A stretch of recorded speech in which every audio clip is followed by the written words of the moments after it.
We just wanted to take a opportunity to thank you all for coming, and if anybody wants to get up and share a special memory or a story about Dave, we just want to open that up for people who want to do it.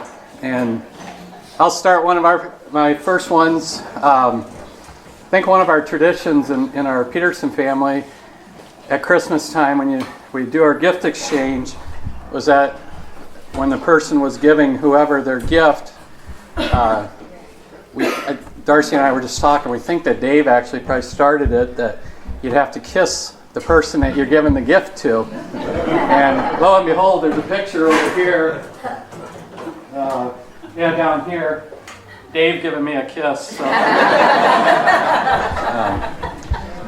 And then the other one, and I'm going to probably need some people's help on this one because I don't remember all the exact words, but another one was that whenever we'd sing Happy Birthday, after we got done singing Happy Birthday, that Dave would start in with his King Henry VIII chime. Okay, hold on. Thank you. And today just so happens to be another one of the Outlaws' birthdays. So Charles is 51 today. So I thought we could all sing Happy Birthday to him. And then, Janet, you can lead us in the King Henry VIII. So, all right, here we go. Happy birthday to you. Happy birthday to you. Happy birthday, dear Charles. Happy birthday to you. I'm Henry VIII, I am. Henry VIII, I am. I've been married to the widow next door. She's been married 7 times before, and every one was Henry. Never was a silly or a sad, no sin. I'm an 8-year-old man, I'm Henry. Henry VIII, I am. Henry VIII, I am. Ba-da-dum.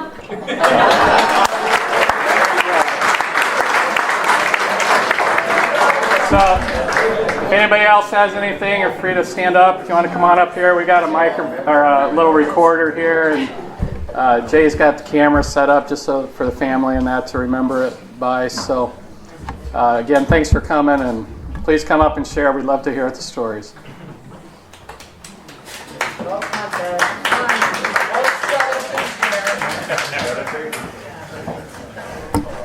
You all knew that David was an accountant. He always liked to do that. Well, as a kid growing up, Halloween rolled around. All the rest of us would, how candy goes after Halloween. He would put it in a drawer in his chest of drawers. He had that third drawer was that deep and that full, and he knew every piece that was in there. And if one was missing, he went looking for it. And the other thing that I remember with David is that I know in high school they used to call him the 22-second kid, because it never failed that when they were playing basketball, he was there through the whole season. But no matter what game, the coach would pull him out and put him in the last 22 seconds. So, he never made a basket, just like his older brother, but he was there. So.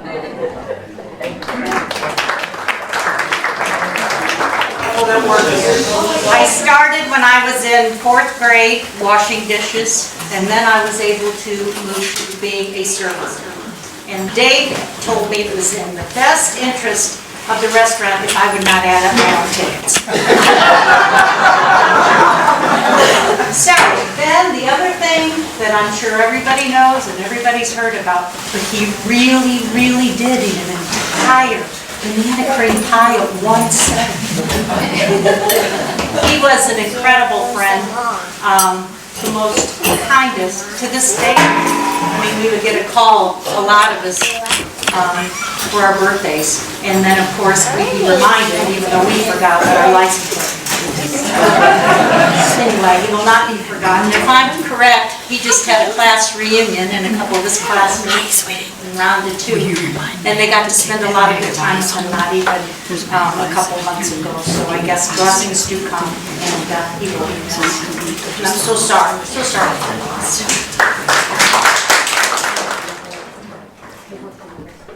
I'm Sister Bernadita, and I'm Darcy's aunt. And I always saw Dave just in the summer when I would come on my vacation time to visit my Peterson family here in Illinois. And I always remember Dave playing with the children, especially his own four little boys. I especially remember him out there, out on the farm, out in the yard, playing with those kids, throwing the ball, just like he was one of them, enjoying it. And when Clayton said today how happy he always looked, that's how I remember him there, happy with those children, and especially with his own sons. And I'm sure that they're mourning today, but I'm sure they're also remembering the joy. And I'm going. I knew Schmitty a few years. We grew up across the cornfield from each other. And I remember going and seeing, I think it was when your mom was teaching my brother and sister piano lessons. And for my sisters, that was a worthwhile endeavor. With my brother, if you know him, probably not. You can tell him I said.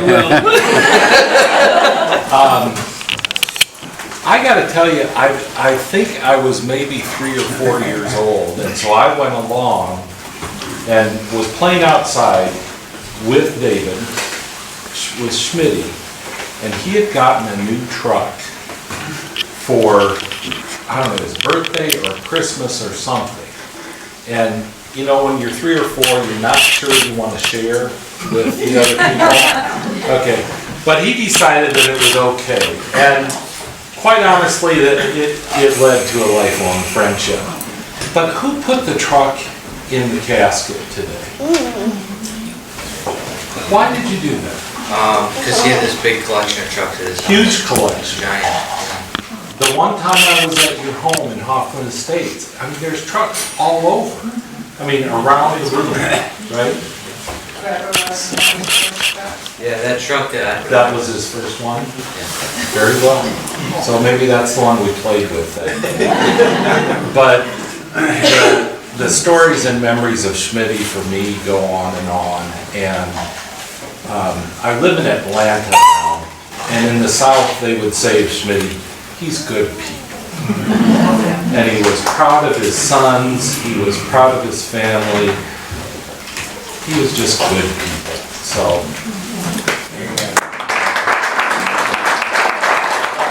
So I'm the birthday boy, I'm Charles. Everybody knows the story about how good Schmitty was with numbers. And one of the first times I experienced that, I don't even know if you guys were dating at the time or maybe newly married, but I was in my garage building this big monstrous playhouse for my kids. And I decided to build it for myself. And of course, Schmitty comes walking in the garage, like, "What you up to, Char?" And it's like, "Well, I'm trying to figure this out." So I had the platform laid out, and I knew my overall dimensions, and I know I wanted 5 joists across there to divide it, so I'm having to figure out all the math of subtracting the studs and the overall, and goes, "Well, what number are you looking for?" I said, "Well, I have to divide this. It's 65 inches wide, and I need 5 spaces with 1.5 inch boards." And right away he's like, "Well, that's 13 inches and 7/16." And I was like, "Really?" I thought he was just pulling my leg. And I get out my pencil, I'm marking everything, and I get done. I was like, "Wow, that's impressive." I mean, just that quick he could come up with a number. And and everybody's got those stories that he just does that. He was just a whiz with those. So that was my memory of him.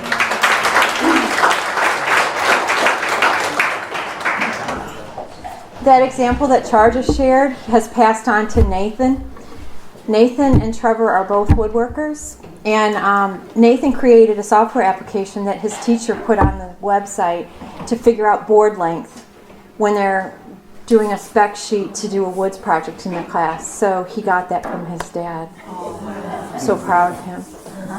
And one more number story. When Dave and I were at the florist picking out our flowers before our wedding, I picked kind of everything that I wanted, and we were going to do balloons on each of the tables. And the lady was like, okay, she had been saying the price of everything, you know, so many boutonnieres, like whatever. And she had just been saying each one, but then she said, okay, well, let me tally this up. And Dave spit out a number. And she had the same reaction. She looked at him and said, if you're right, I'm going to give you all the balloons for free. And we got all the balloons at our wedding celebration for free.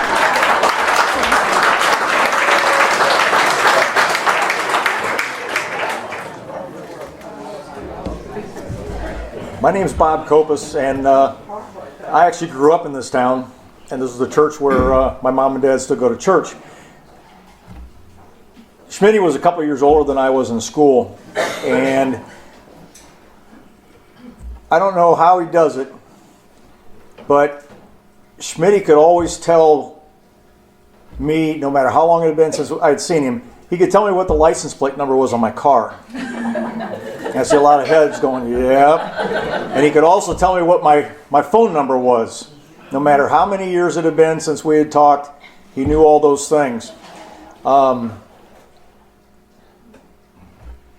grew up, well, I didn't grow up all the time. The Schmidt family, oh, did you move from Woodworth? Mm-hmm. Woodworth people came to Crescent. That was a big deal. So everybody today, on your way out to the cemetery, when you got out to the four-way stop and you hang a left, everybody went, you drove by, whether you knew it or not, you drove by Schmidt's Steakhouse. And behind Schmidt's Steakhouse, there was a pond.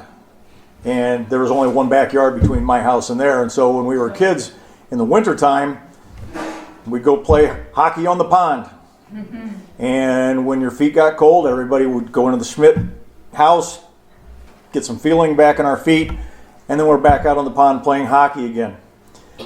So I appreciate the Schmidt family letting all the kids come over and getting all the snow in your house, and you had no idea who we were, but that was fine. And I also want to thank Darcy, because Darcy and Schmitty, my wife knew Darcy from work before she knew me, and I knew Schmitty from growing up in Crescent City. And the two of them actually introduced my wife and I, and one of them says, hey, I know this guy, and the other one says, hey, I know this lady, let's invite them over our house and see what we think of each other. And 17 years later, here we are. So thank you, Darcy.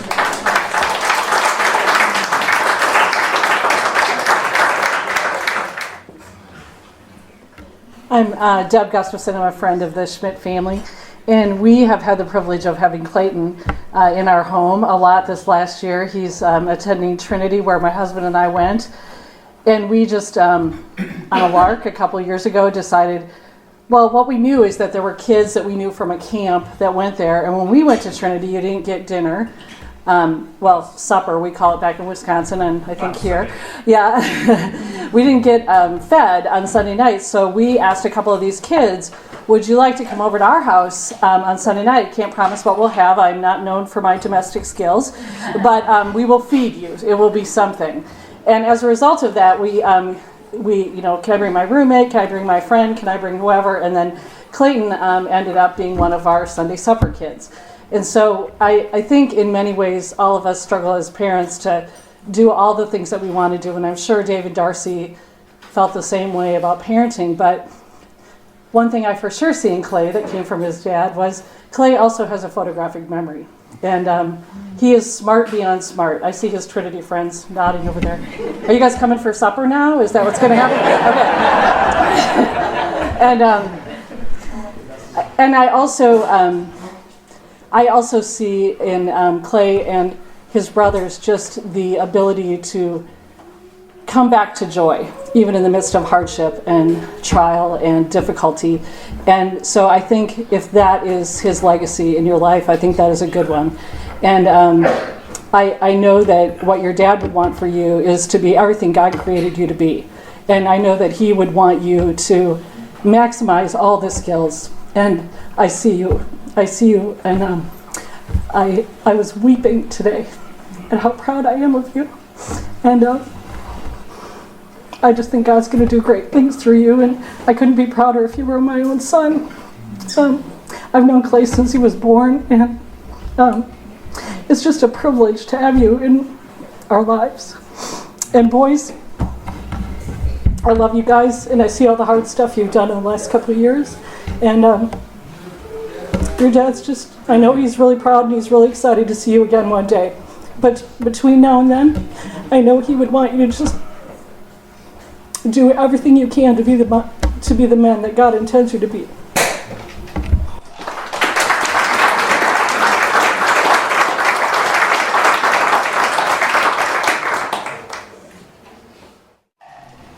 I just wanted everybody to know the night before Dave went to heaven, he and I were talking via text. And he was saying, he was congratulating my husband Jay on the Astros and how they had won their wild card victory. And then we were congratulating him on how the Cubbies had won their wild card victory. And the last thing that Dave said to both of us is that we'll see you at the World Series. And so, you know, I'd like everybody to root extra hard for the Cubbies, because I really want to make that happen. So. And when Janet and I were married in 2002, for you baseball fans, you'll know that the Houston Astros were in the National League Central.